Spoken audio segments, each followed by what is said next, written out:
Os exames para o ensino secundário geral já terminaram em todo o país. Foram submetidos aos exames pouco mais de 226 mil examinados da 10ª e 12ª classes. Para alguns alunos, resta apenas fazer o balanço. Mas os exames correram bem, né? Só o exame de filosofia que acredito que não fiz bem, mas todos que eu já fiz até hoje correram muito bem. Foram maninho nice. Só o exame de francês é que custou um bocado. O exame foi positivo. Os exames eram acessíveis. Este que era um pouco assim complicado, mas deu para fazer.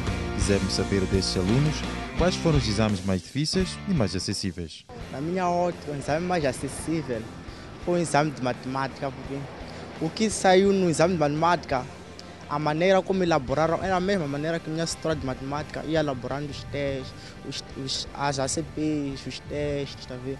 Já saiu da mesma forma. Acredito que outras coisas que saíram lá eu não estudei, né? Eu fui estudar outra coisa, então o que estava lá eu não havia estudado, né? Mas consegui fazer. De referir que os exames para o ensino primário iniciaram hoje em todo o país.